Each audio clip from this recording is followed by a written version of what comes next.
What's going on, guys? In this video, I want to tell you why dropshipping is a scam, or why it could be, okay? And I want to just reveal the transparent, honest truth around the pros and cons, the ugly side, the dark side of dropshipping. You see, because there's a lot of people that are putting the gurus, which I am not. I'm just a guy that does dropshipping and enjoys helping people do dropshipping as well. That puts these gurus on blast, and for good reason. And I'm going to go over some of those reasons, but more importantly, why dropshipping could be a scam or could be just not a legitimate business, okay? So hopefully this will challenge us as a dropshipping community to find ways to improve and avoid the worst practices that most dropshippers adhere to. The number one reason why dropshipping is typically considered a scam or a BS business is because a lot of times you find that people are just ripping off each other's stores. They're literally swiping their ads and running someone else's. And I've done this myself, right? I would be lying to you if I had not, okay? This is one of the best ways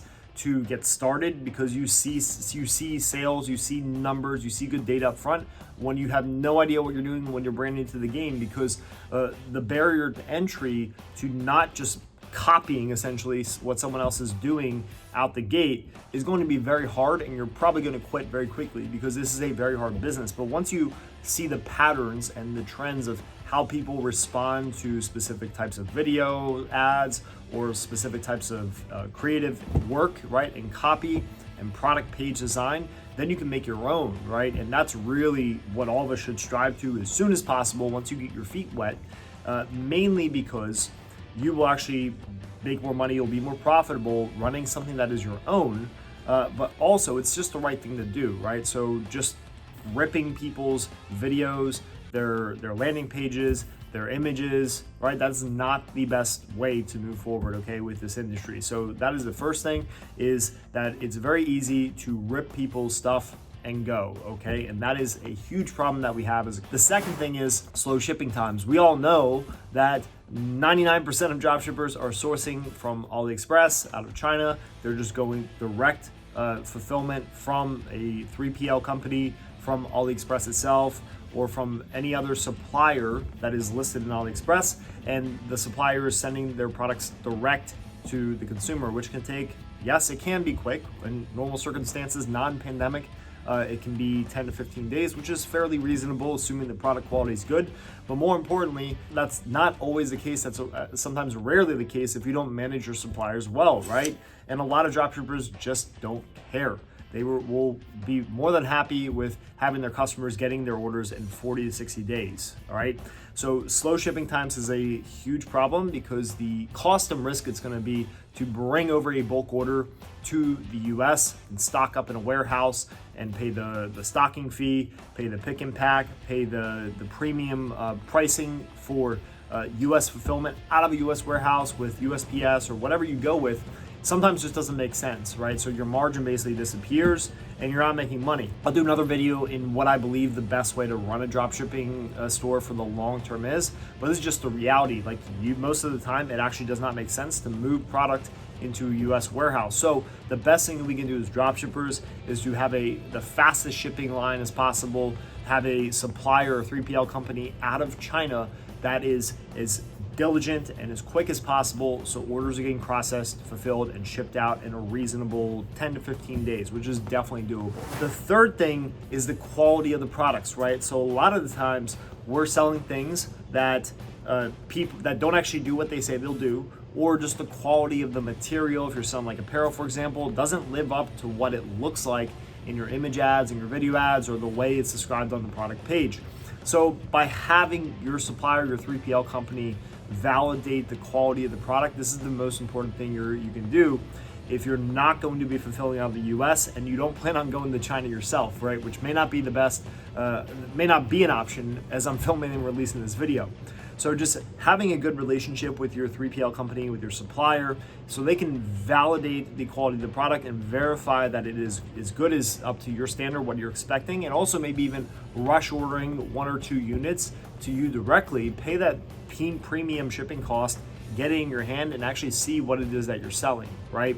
That is the best thing you can do next to stocking up in the US. Now, the next thing is a lot of people will hype up how much money you can make with dropshipping. Typically at scale, like 10% profit margin take home is great, okay? So you can do 15 to 20% profit margin, but it's very unlikely if you're doing 10, 15, 20K per day in sales, or unless you have a product with a massive margin, right? So you're selling something costs you 50 and you're selling it for 200, then your margin's typically gonna be much bigger versus things that are low ticket, 10, 15, $20 items, maybe even 30, 45, $50 items, because usually as you scale up, as you go from doing 50 orders a day with Facebook ads to 100, 200, 300, 400, 500, your margin typically is going to shrink. Your cost to make a sale, your cost to acquire a customer is going to increase. This is just a trend and pattern we see with Facebook ads, which is going to be the best way to market your dropshipping business, okay? So chargebacks and refunds, which are a result of the problems we talked about with product quality, with slow shipping times, those are actually going to eat into your margin. So something people don't talk about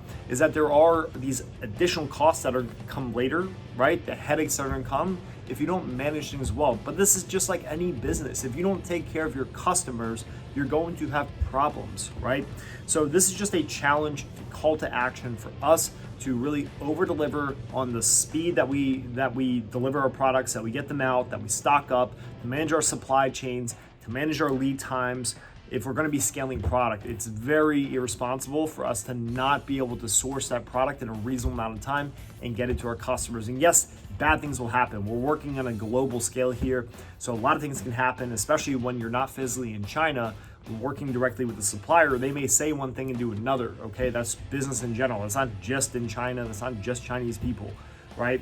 Just know that these are the things that can happen, and there's nothing wrong with going to drop shipping, right? And drop shipping is not going anywhere. It's evolving, and it's going to weed out the people that don't raise their standards with these best practices I'm talking about, okay? And this is also why it gets labeled typically as a scam, right? Because you see a lot of people that basically do all the things I'm saying not to do, all the problems that we have today with drop shipping, but they continue to do them because they do make a take-home percentage of 10% and they don't care, right? They're just burning bridges, right? So one of the biggest differences between a brand or a private label product that maybe is less profitable in getting those first sales because they're not selling gimmicky things, they're not selling, things that have a huge promise to them but actually under-deliver in the quality or the execution of how the product works, is because the biggest difference between the brand and dropshipper in this case is going to be that a brand is okay maybe losing a little money on that first sale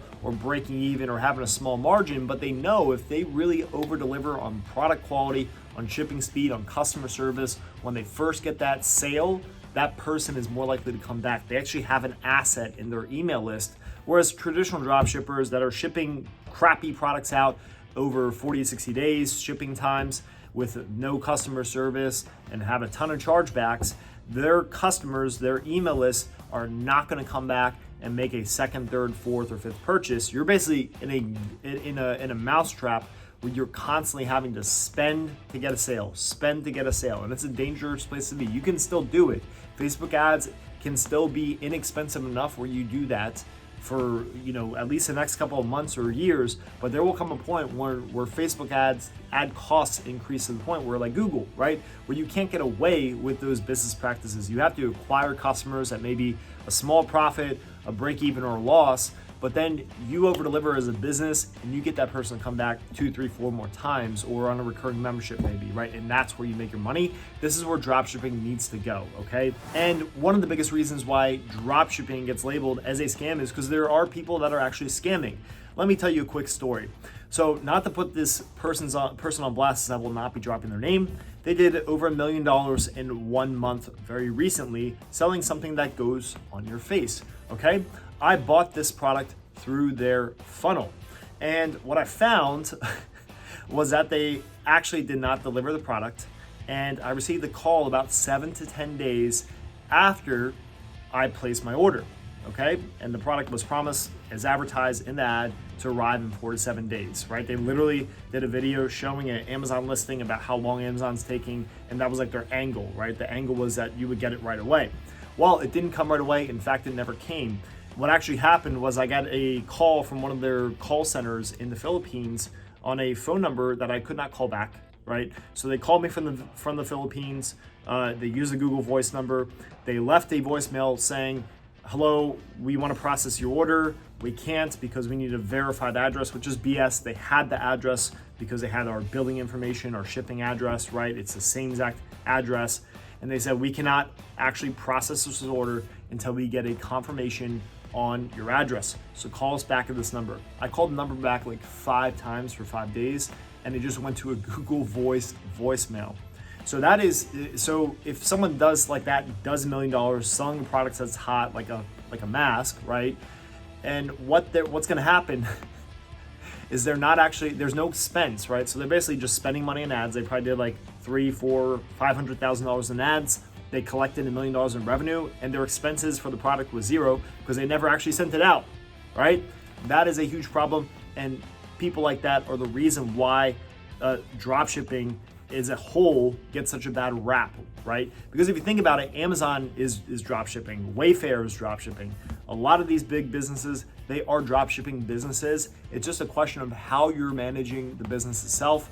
So is dropshipping dead? No. If anything, it's only going to grow and evolve, right? Because everything is going online. But adhering to these bad practices is not going to serve us in the long run. You may still make some money up front.